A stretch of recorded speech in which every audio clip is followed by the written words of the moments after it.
こんにちは。スモールビジネス特化の学び屋、このはやの小島です。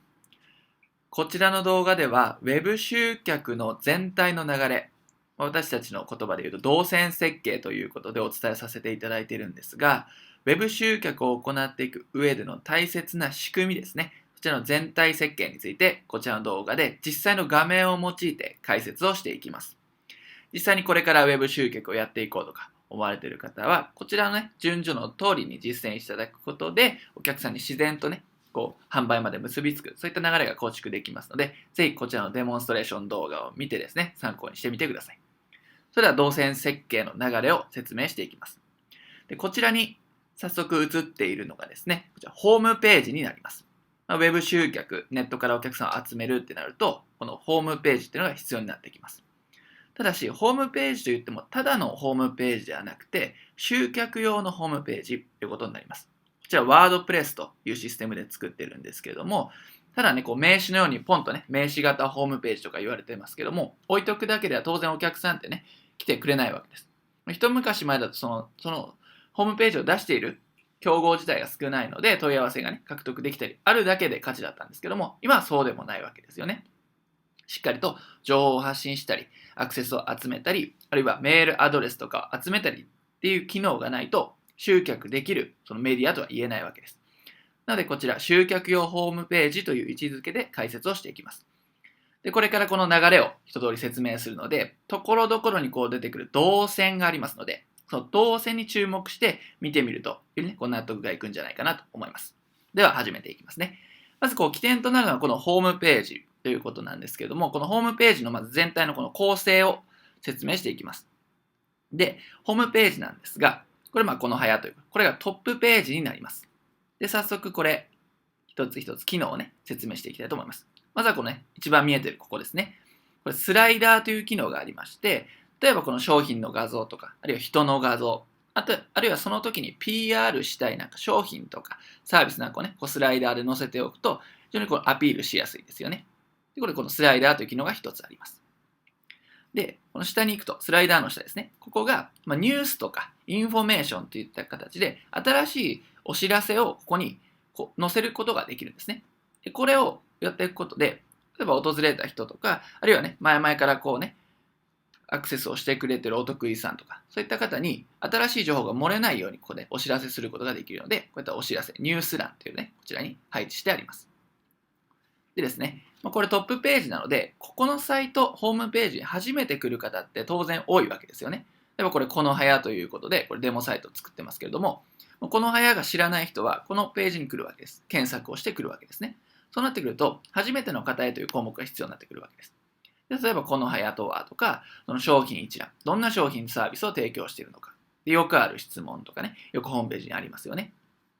で、問い合わせです。何か疑問を生じたときに問い合わせができる仕組みになっているかということです。で、最新の記事ということで下にあるんですが、この記事については後ほど詳しく説明していきますので、一旦ここではね、割愛させていただきます。ということで、こちらがね、トップページということで、ある程度のコンテンツを用意しておきましょうということです。これがトップページになりますね。で、メニューの紹介をしていきたいと思います。これホームページなので、当然上のね、メニューが存在するわけなんですね。例えばこのはやとはということで、まず見ていきましょう。はい、このはやとはというページが表示されました。これは、例えばね、もうちょっとかっちりした言葉で言うと、会社概要なんていうものですよね。その会社とか、あるいはその代表者の人となりとかね、説明する理念とか、そういったものを説明するこの役割になります。このはやということで簡単に説明してありますね。で、あるいは、先ほどのところの執筆者一覧というのもありまして、集客用のホームページはただね、情報とか会社の情報を載せるだけではなくて、役立つ情報をね、ブログ記事という形で更新していく必要があります。なので、このね、記事の執筆者一覧みたいな形でこういうふうにね、載せてあります。はい、それぞれのプロフィールなんかも載っているわけですね。人の要素を出していくということですね。はい、こちらがこのはやとは会社概要に当たるところです。で、続いて、この右にね、目線をずらしてほしいんですけども、商品一覧というのがあります。こちらをクリックします。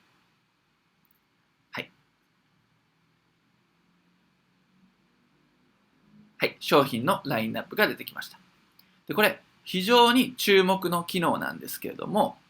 いわゆるホームページとか例えばウェブでね、何かを売るってなった時に、通常の手段というのは、一般的なウェブのマーケティングの手法というのは、やはりブログにアクセスを集めて、メールなんかで接触をしてて、セールスページとか、セールスレター、いわゆるランディングページなんかで物を売るっていうことが一般的だと思います。ですが、そのホームページ自体にも、その商品を買える仕組み、つまりネットショップ機能なんかをね、つけておくってことが必要になってくるわけですね。でもこれ DVD なんかが並んでいますよね。こちら DVD。形ある商品、有形の商品なんですが、例えば、これ、からくりをね、説明してしまうと、このベースというね、サービスと連携しているわけです。このベースというネットショップのね、サービスと連携しています。このベースと連携することで、このホームページ自体に商品の販売機能、いわゆるネットショップ機能をつけることが可能になるわけです。で、ポイントは連携しているということなんですね。ネットショップを例えばオープンしようと思ったときに、別のサービスとかに登録する。それはね、今の時代簡単にできると思います。ただそれは自分の自社のホームページとかサイトと別で離れちゃってますよね。これちょっとね、2つ離れているので、これをホームページ自体に組み込むと、それが連携できる。で、これがね、ベースのメリットになります。なので、この商品一覧というところには、ホームページのね、コンテンツに見えるけれども、こちらでネットショップがね、ネットのオンラインショップをここで作ることができるんだということです。非常にね、価値のある機能になりますよね。このサイト自体で商品販売ができますし、決済機能もついているということになります。なので、サイトでネットショップが完結できてしまうということになりますね。これはベースというサービスになります。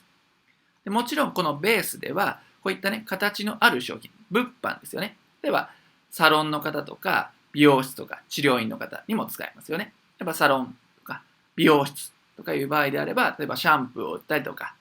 ヘアのスタイリング剤なんかを売ったりします。例えば整体院の方であれば、ベルトとかね、シップなんかを物販で売れたりしますよね。この商品一覧というところで。でさらに、その形のない物販じゃなくてデジタルコンテンツと言われる、例えばオンラインの動画教材とかプログラムなんかもここで売れます。あるいは私たちもやっていますけれども、ワークショップとかセミナーとか勉強会なんていう形のない商品でも売ることができるんですね。なんか画像をね、こういうふうに設定をしておいて、セミナーに申し込むっていう形で、セミナーという形のない商品をオンラインショップで売ることができる。そういった機能になります。これ、ベースというサービスとの連携ということになりますね。これが商品一覧です。はい。で、イベント一覧というところをクリックすると、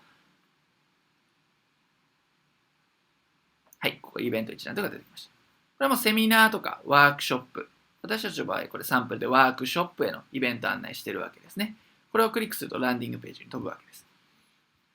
っていうことですね。例えば教室運営とかサロン運営されている方はイベントとかね、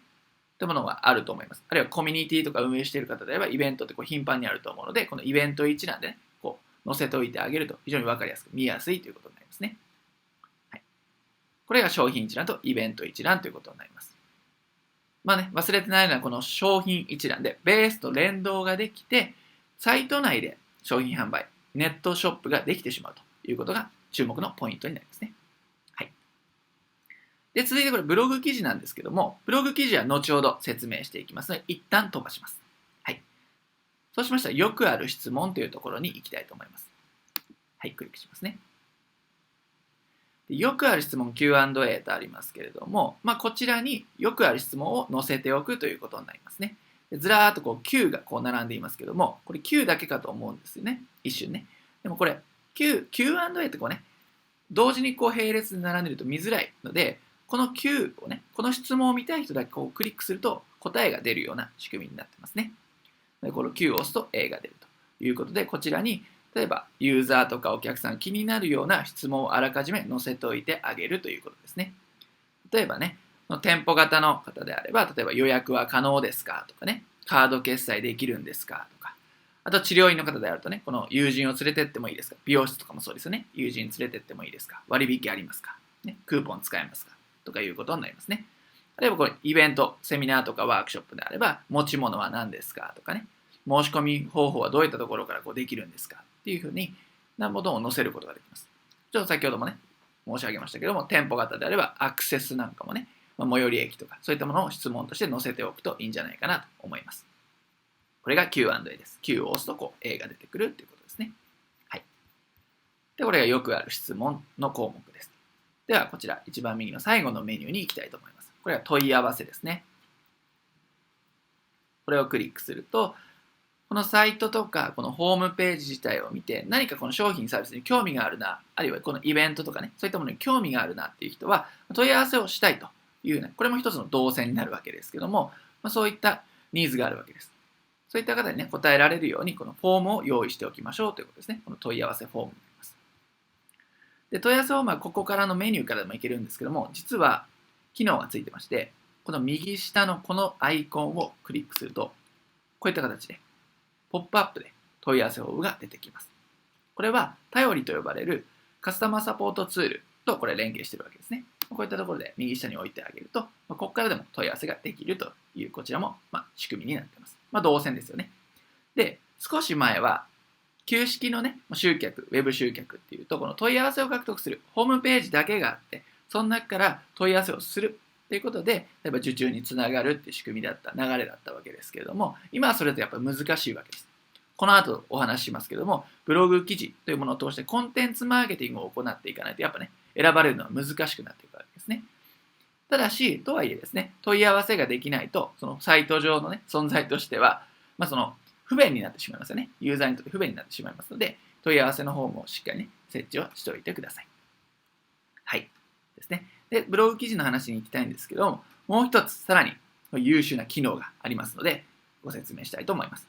先ほど、よくある質問のところで、例としてお話した予約はできますかって質問があったと思いますね。予約ってどこからできますか、あるいは予約って必要なんですかって質問があると思います。その予約なんですね。予約。この右上に、実はこの予約はこちらというボタンがあります。こちらをクリックしてみましょう。すると、こういったページに推移するわけですけども、これ、クービックというサービスになります。こちらは、なんと、無料で予約システムを導入できる。無料で簡単に、そのホームページ、自社のサイトに予約システムを導入できるサービス。こちらがクービックということになります。実は先ほどのベースと同様、このクービックというものも連携できているんですね。なので、このホームページ、サイト自体で予約システムが連携できているので、ホームページ内で予約が完了するというふうな仕組みになっています。とてもすごいですよね。はい。で、予約っていうとやっぱね、予約なんでお客様の先の予定を確保できるっていうと、もちろん売り上げにもね、人が買うわけですけれども、じゃあどうやってね、予約って使っていくんだってことですね。例えば、コンサルタントとか事業の方であれば、個別面談とかコンサルティングとか、月次のミーティングなんかに予約を入れることも可能ですよね。あるいは治療院とか教室、サロン型のね、経営者の方は、例えば施術の予約とか、メニューの予約とか、コース予約などに使えます。でこういった予約機能って一般的なウェブ集客とかウェブマーケティングのノウハウの中では、なかなか見落とされているポイントだと思うんですね。先ほどのベースを使った商品販売、ネットショップを自社に持つっていうのも一つですけども、もう一つ、ね、見落としがちなこの予約ですよね。教室型とかサロンの経営者が増えていく中で、この予約っていう機能はとても重要な割合を占めるわけです。なので、この予約機能を入れておくというのは非常に重要なポイントになっていきます。はい。で、例えばね、今であればコミュニティの運営とか会員制なんかもね、やられてる方多いので、そのコミュニティのイベントとか、そういったものは集まりがありますよね。催し物とかあると思います。そういった時にもこの予約機能で使えるので、ぜひお試しください。はい。ということで、この予約ページでちょっと行ってみましょうかね。メニューっていうのを押すと、はい、こんなページに移動します。これはサンプルで作っていますけども、どのように実際予約が完了できるかってなんですけれども、ずっといくとね、もうコースっていうのが選べます。これ予約を進めると押してみましょう。そうするとですね、料金なんかも書いてあって、はい、非常に見やすいこのカレンダーが表示されますね。で、日程を選択してですね、時間を選択して予約を進めるというボタンを押します。そうすると、この連絡先とかね、入力して予約が完了ということになります。実はこのクービック、決済システムもね、持っているので、こちらでね、決済も可能になります。非常に便利なサービスになります。これが予約機能になりますね。はい。では、サイトに戻りますけれども、この予約はこちらというところから今、クービック説明をしました。これは全体像ですね。あとはこちらに番号とか営業時間などを載せておくとかね、SNS のソーシャルのこのね、友達になったりだとか、シェアできるようなこの SNS というね、ボタンも設置してあります。これはサイト、ホームページ全体の説明になります。はい。では、ブログ記事のお話にね、行きたいと思うんですけれども、ブログ記事、ここに真ん中にあります。で、先ほど申し上げた通りですね、一昔前やっぱ問い合わせからね、受注できるっていうことが多かったわけですけど、今難しいわけですよね。その中で出てきているのがコンテンツマーケティングという手法になりますね。あるいは自分でオウンドメディアということでメディアを持って集客しましょうよっていう手法になります。それがブログ記事にあたりますね。ではブログ記事ちょっとクリックしてみましょうか。で、この自社のホームページの中でブログ記事を持つということです。これサンプルの記事なんですけども、クリックしてみましょうか。サンプルなんでね、文字、コンテンツ自体は入れていませんが、画像がこうあります。で、例えばね、SEO なんかで検索してきたりだとか、あるいはね、Facebook とか Twitter から記事で、良質な記事を書いてシェアされた。なんてすると、アクセスっていうのが集まってくるわけですね。と、アクセス者っていうのはまずこのページに行きます。で、このブログっていうの最大のポイントっていうのは、アクセス者を単なるアクセス者で終わらせてはいけないわけです。アクセスしたからって帰ってもらったら困るわけですね。その一定数を必ず見込み客に変える必要があるわけです。それがコンテンツマーケティングの本質なわけですね。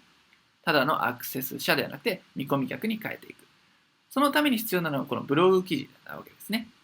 ブログ記事がこうありますと。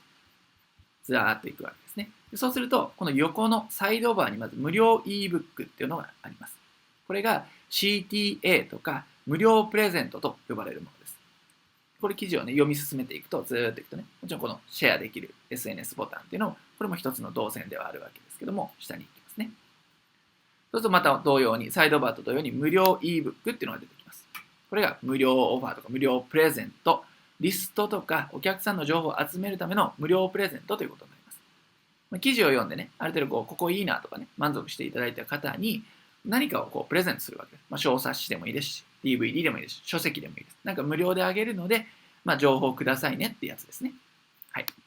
その仕掛けを置いとくわけですけども、記事下、ね、あるいは先ほどのサイドバーからでもいいわけです。これブログ記事なんで人気記事とか関連記事っていうのもね、同様に配置しておくと、ブログの回遊率っていうのも上がっていきます。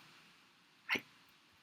ではここにね、ユーザーが訪れたと仮定しまして、この記事の下の CTA、無料プレゼントをダウンロードするっていうのをクリックしたと仮定しましょうね。そうすると、次のページに進みます。はい。こちらがですね、ページが移り変わったわけですけども、これがオプトインページと呼ばれるものになります。こちらですね。こちらのページがあることで、単なるアクセス者ではなくて、見込み客に変えることができるということになりますね。これはコンテンツマーケティングの非常に大切なポイントになります。で、無料の ebook、こちらをプレゼントしますと。無料でプレゼントしますので、こちらに送り先を教えてくださいねということで、アドレスを入力してもらいます。これは例えば、これ無料 ebook でウェブ上でね、授受ができるものであるので問題ないんですけども、例えば小冊子とか本とか DVD とか郵送が必要なものに関しては住所も取る必要がありますよね。なので顧客情報をこちらのオプトインページで集めるということになります。これを無料であげますよ。その代わりメールアドレスくださいねってことなので、メールアドレスを入力してみましょう。はい。ですね。これで送信するを押します。はい。送信するを押すとですね、こちら、無料 ebook をダウンロードいただき、ありがとうございますという文言が出てきます。これがサンクスページですね。登録完了ページになります。で、無料 ebook は以下のボタンからダウンロードしてくださいとあるので、こちらダウンロードするを押しましょう。そうすると、アクセス者が気になっていた無料のプレゼントが手に入ります。これは ebook という形で PDF のデータになってますね。はい。閉じてしまいましょうか。で、メールボックスをご確認くださいと。ebook ダウンロードのご確認メールをお送りしていますということで、メールボックスを確認してみましょう。はい。そうすると、こちらのね、指示通り、この早、資料請求ありがとうございますという自動返信メールが届いていますね。はい。自動返信メールが届いています。自動返信メールの中でも、この無料のね、資料をダウンロードするというボタンから資料はダウンロードできますと。これが自動返信メールということになりますね。なので、ここのオプトインページから推移して、サンクスページ、登録完了ページまで行って、ここで初めて見込み客のメールアドレスが取得できたっていう仕組みになりますね。で、メールアドレスを取得できたら、当然、商品をね、なんか売るチャンスがあるわけですよね。ただアドレスをこう取得できただけではなくて、その後になんか売る商品があれば、販売できるチャンスが得れたということになります。アドレスをゲットできたので。なので、ここで登場するのが、ステップメールというものになりますね。ステップメールです。で、これはね、過去にお送りしたもののステップメールを持ってきてるんですけども、何かにこう登録したと。そしたらこう1通目、2通目、3通目、4通目って形で、自動で一度設定すれば、自動で配信されるこの仕組みをステップメールと言うんですけども、それが走り出せばいいわけですね。はい。登録した人に向けて、例えばね、何かコンテンツをお送りしてくるわけです。でこのコンテンツを送る中で、その次のね、売りたい商品サービスへの必要性をこう育てていけばいいわけですね。で、これこうコンテンツを送っていくわけですね。順次。正しい順番でステップメールを送っていくということです。こんな形ですね。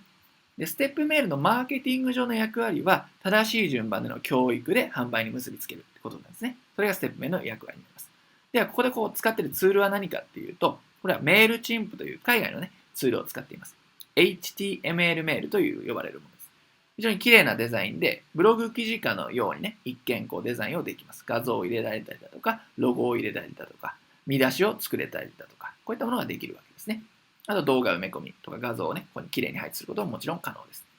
で、もちろんこうデザイン性が優れてるっていうのも一つのね、利点なんですけれども、もう一つ最大のポイントが、計測とかデータの収集ができるってことなんですね。例えば登録者の誰がどのくらいクリックしてるとか、どれくらい開封してるっていうのをね、しっかり把握できるっていうのもこの HTML メールのメリットになります。よろしいでしょうかね。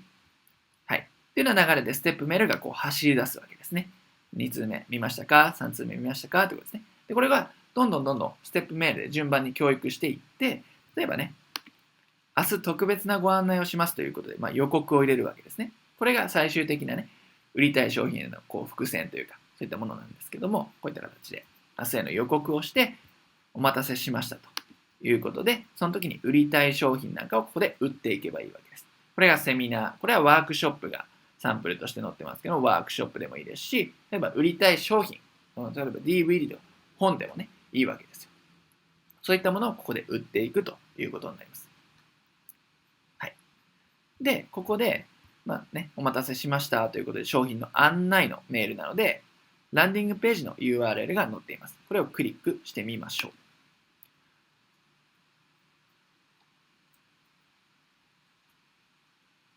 はい。そうすると、このような、比較的このボリュームのあるですね、ランディングページが出てきました。はい。これが、セールスレターとか LP とか呼ばれているものですね。最終的にここで買ってもらうという仕組みなわけですね。結構ね、このコピーライティングが施されている、こちらね、作りになっています。スラッと一旦見てみましょうかね。こんな形でランディングページが書かれています。一度見てみてください。